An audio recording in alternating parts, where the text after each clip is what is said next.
from Bitividet City. So we are the group who are report the Agrarian Reform Program and Taxation in the Philippines. So agrarian reform in the Philippines involves redistributing agricultural land to landless farmers with a comprehensive agrarian reform program or CARP being the primary legislation. Tax implications include exemption for transaction transferring ownership from land landowners to Hungarian reform beneficiaries, such as capital gains tax, but other subsequent transfers are not exempt. Landowners can be exempt from certain taxes when transferring land to beneficiaries, and beneficiaries become responsible for other taxes like real property tax once they become owner. So next, goals or legislations and implementations. So, goal to provide landless farmers with ownership of the land they till and to promote social justice through more equitable distribution of agricultural lands. Legislations. The current framework is the Comprehensive Agrarian Reform Program. So, it established by Republic Act Number 6657 or the Comprehensive Agrarian Reform Law. So, implementation. The program involves the redistribution of both private and public agricultural lands to qualified beneficiaries. So, the difference between land reform and agrarian reform. Land reform focuses narrowly on the redistribution of land ownership, while agrarian reform is a broader approach that includes land redistribution plus other development programs to improve farmers' lives. So, the regulation of land ownership and use to correct defects in land distribution, primary goal to distribute land ownership, often through breaking up large estates and providing them to landless farmers. So, for example of this of action is the setting sailing on individual land holdings, regulating te- tenancy agreements, expropriating or purchasing private land for distribution. So, while the agrarian reform tackles the entire agricultural structures, incorporating land ownership change with support services like infrastructure, training, and access to credit and markets. So, a comprehensive programs of reforms to improve the economic, social, political status of farmers. So the primary goal is to improve the overall agricultural sector and the quality of life for farmers, not just land ownership. So all action of land reform. So history of agrarian reform in the Philippines. The history of Philippine agrarian reform spans centuries, beginning with land distribution policies during the Spanish and American colonial eras, involving through various laws like the Agricultural Tenancy Act of 1954 and the Agricultural Land Reform Code of 1963, and culminating in the Comprehensive Agrarian Reform Law of 1988 under President Corazon Aquino. Under President Ferdinand Marcos, PD 27 in 1972 focused on rice and corn lands, while the most significant modern milestone was 1988 CARL, which expanded the program to include all private agricultural lands. So here the example of history of agrarian. You can see there's a picture na nagtatanim sila ng nagtatanim sila ng ng rice sa rice field. The next, the pre-colonial period.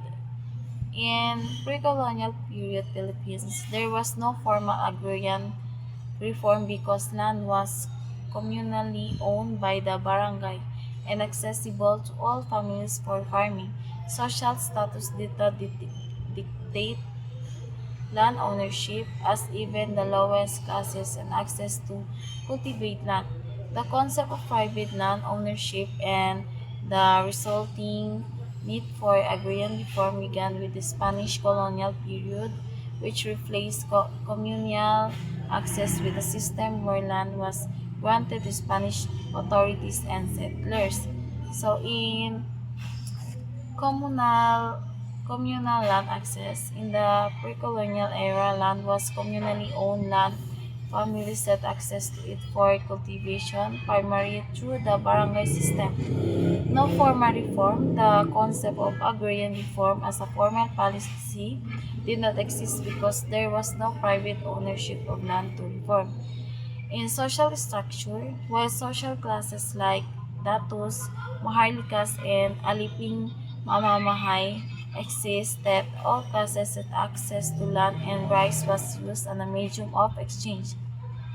In ship with colonization, the need for agrarian reform emerged with the Spanish, who introduced a system of land grants encomiendas, encomiendas that privatized land and created a system of tenancy where native farmers became landless thrillers. Then, Spanish colonial period.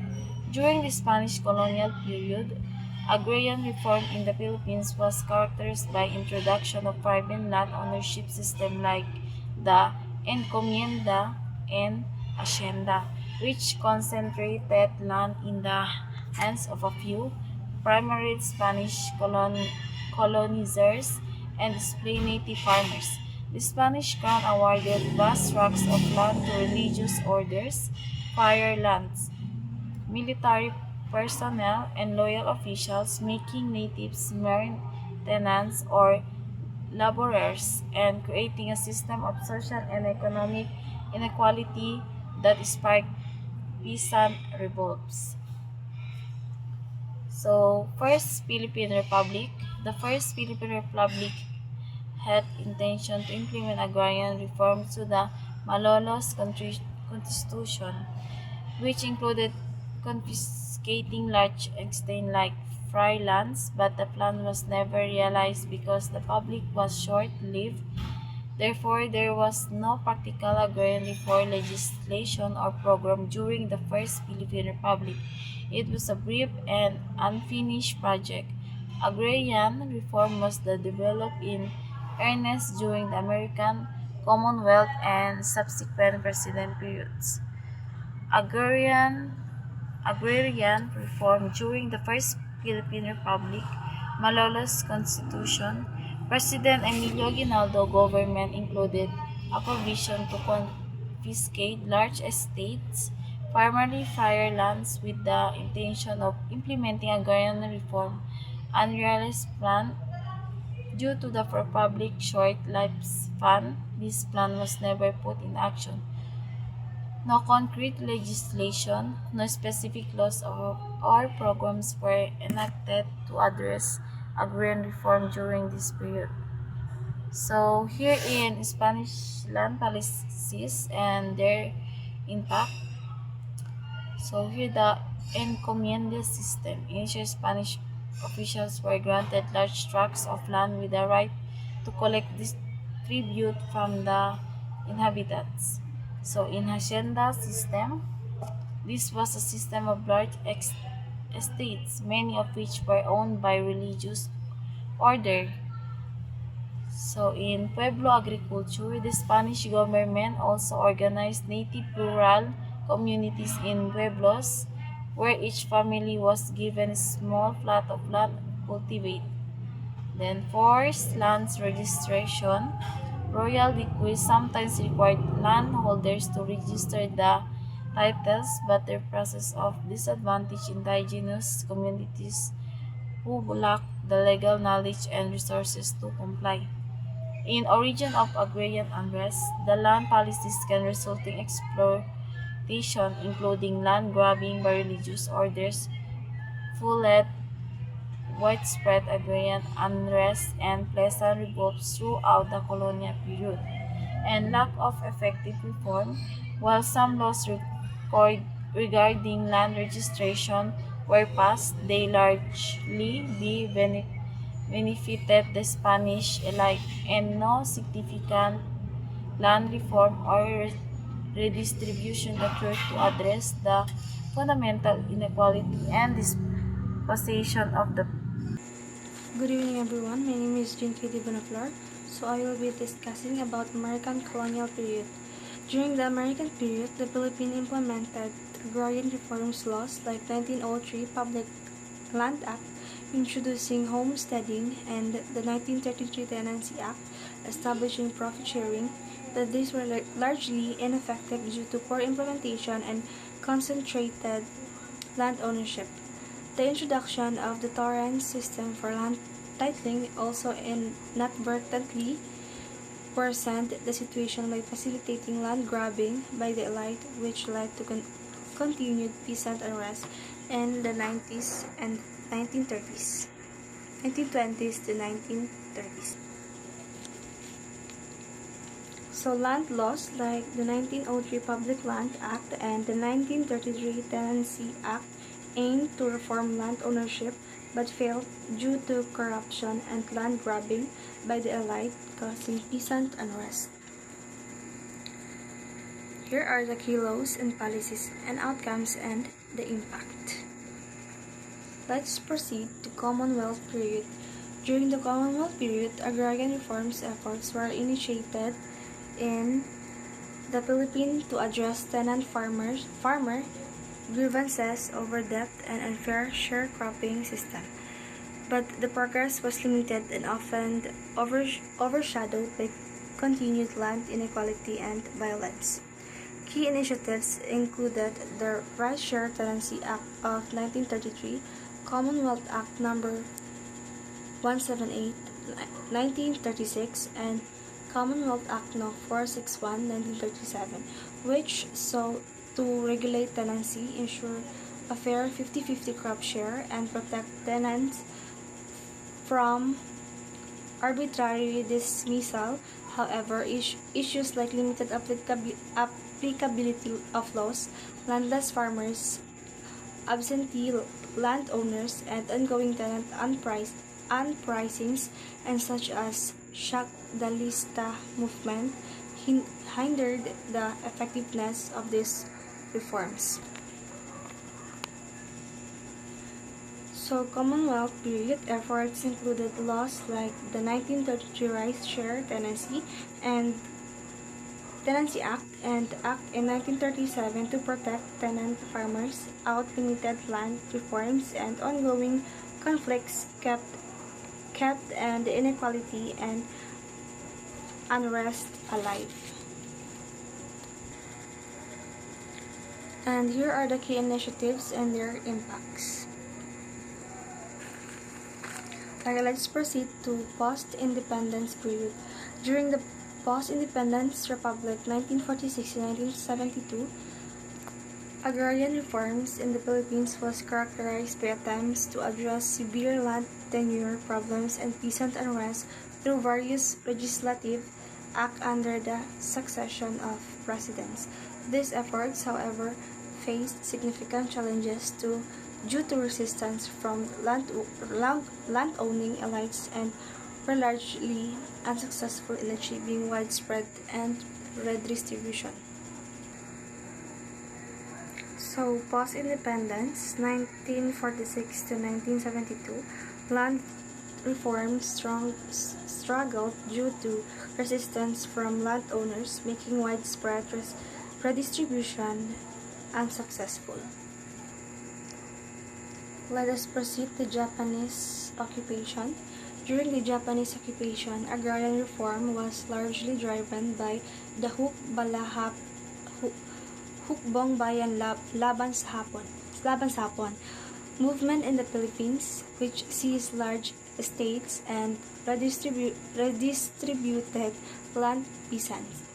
However, after the war ended, landlords, with the help of the military police and civilian guards, reclaimed the land, reversing the temporary gains in Japan itself.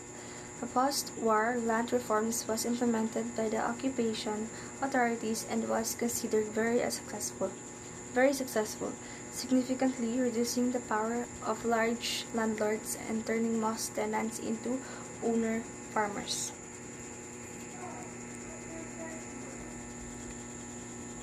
So Japanese occupation, land was seized from landlords and redistribution to peasants, but reforms were reversed after the war.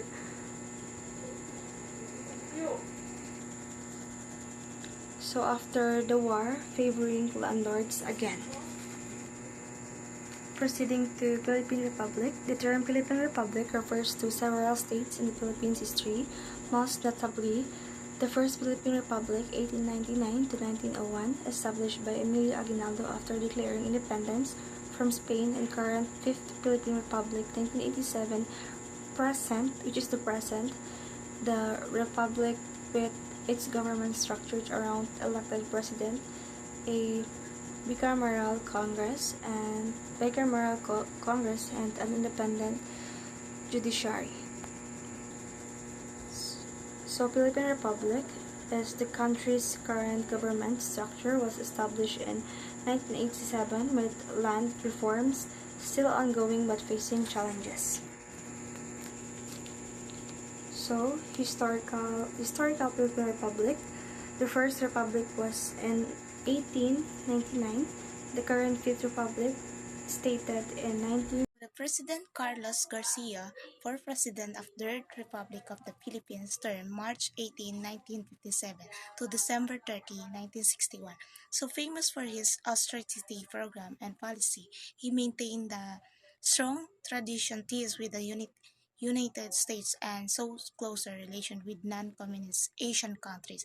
So the Garcia administration promoted the Filipino First policy, who focal um, point was to regain economic independence, a national effort by Filipinos to obtain major and dominant participation in their economy.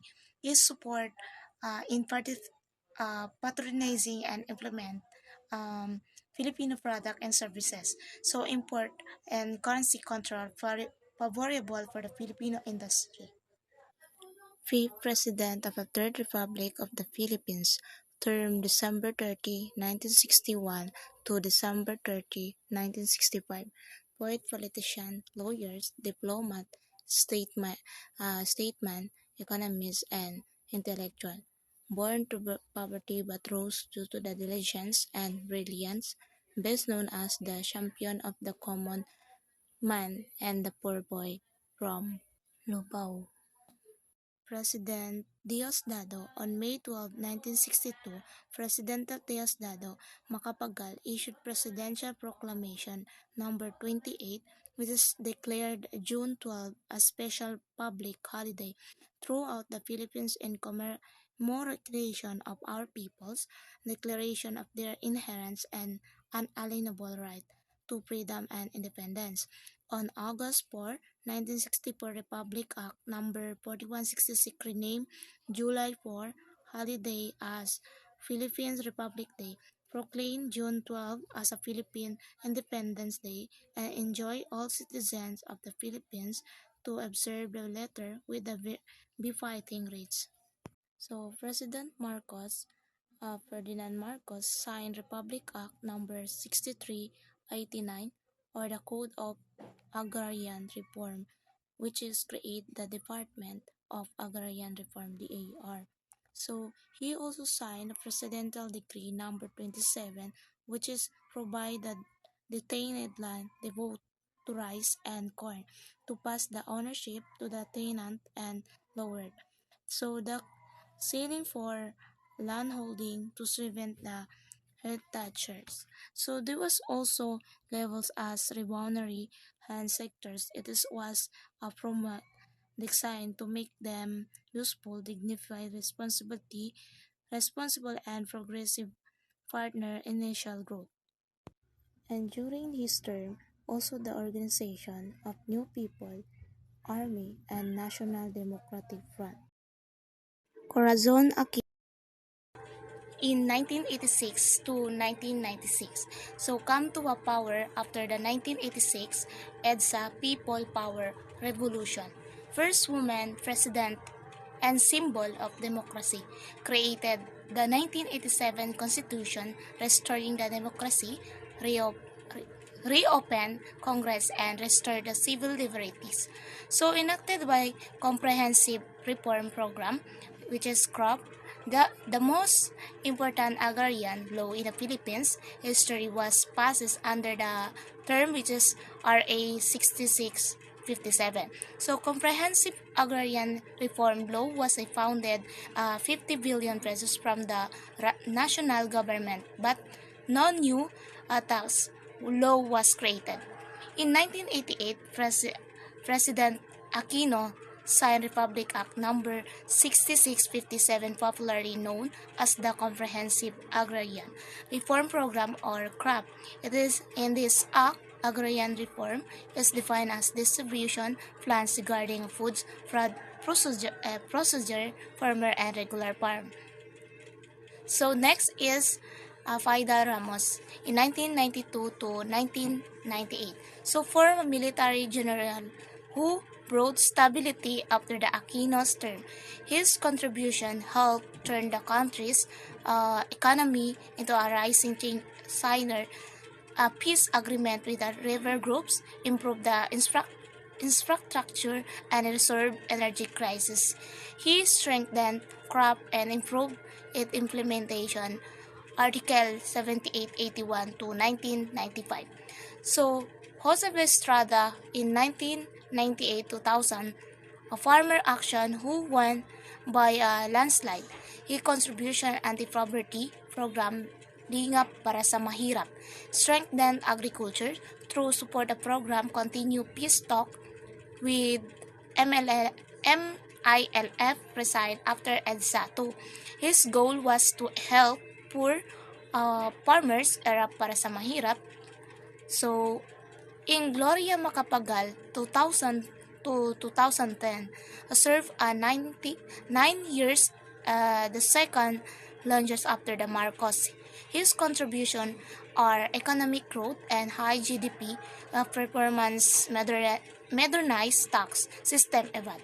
So expanded infrastructure and education progress, load strong republic, nautical highway. So here program focuses on support system, not just land contribution. Next president is Benigno Aquino.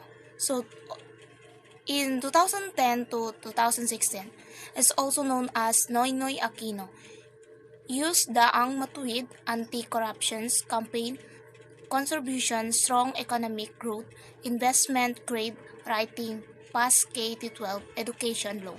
So won the West Philippine Sea arbitration case against a China expanded conditionally cash transfer with, which is for peace. Agrarian reform program focused on distributing land and providing support to poor farmers. The Department of Agrarian Reform DOR initiated the second phase of CARP, distributing remaining lands, including some public and military lands, 400 hectares in Boracay were placed under CARP. To combat corruption and expedite cases, DOR created an anti-corruption task force and launched Open Zero Backlog. Um, sa administrasyon ni President Duterte, focus ang Agrarian Reform sa pagbibigay ng lupa at suporta sa mga mahihirap na magsasaka.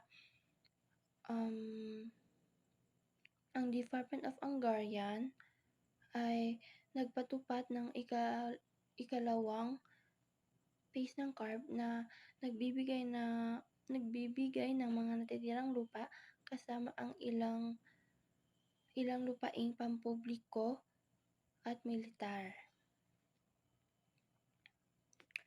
Comprehensive Hungarian Reform Program CARP. CARP is a Philippine law or Republic Act number 6657. It focuses on transferring agricultural lands to small farmers to boost their independence. It aims to equalize income, empower beneficiaries, increase farm production, create jobs, and end land monopolies.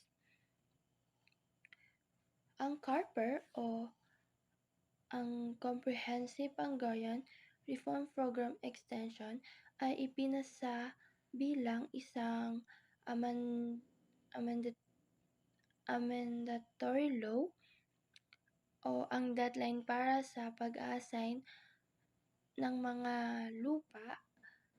lupang pang-agrikultura sa mga magsasaka na nadidelay ng 5 taon. Ang iba na mga batas ay regulasyon na naitatag sa CARP ay binago rin ng batas na ito.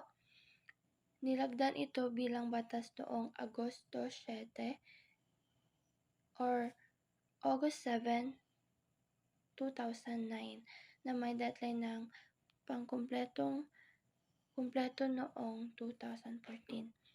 And that's all my report.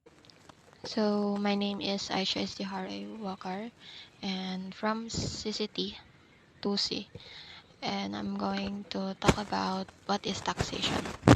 Taxation is when the government collects money from people and businesses. This money is called taxes, and it's used to fund public services like roads and schools and hospitals. It includes different types of payment, such as income tax, property tax, and more. So it also the phrases taxation encompasses all involuntary levels, including income capital gains, state taxes, though taxation can be a noun or a verb. It is most commonly referred to as an act with a revenue generated being referred to as taxes. So let's move on taxation in the Philippines. So the taxation in the Philippines is the governed chief by the Constitution of the Philippines and three Republic Acts. So the Constitution, Article 6, Section 28 of the Constitution states that the rule of taxation shall be uniform and equitable, and that Congress shall evolve a progressive system of taxation. So next is the national law.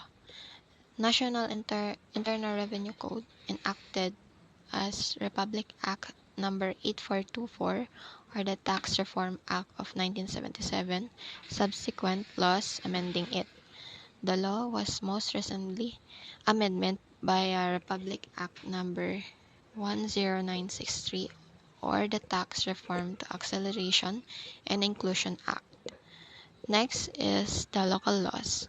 Major sources of the revenue for local government units, the LGUs, are the taxes collected by virtue of Republic Act number 7160 or the Local Government Code of 1991, and those source the proceeds collected by virtue of a local ordinance. So this local laws is the taxes collected by the local government, which is the LGUs. And next is the types of taxes. Taxes is imposed at national level are the collected by the Bureau, Bureau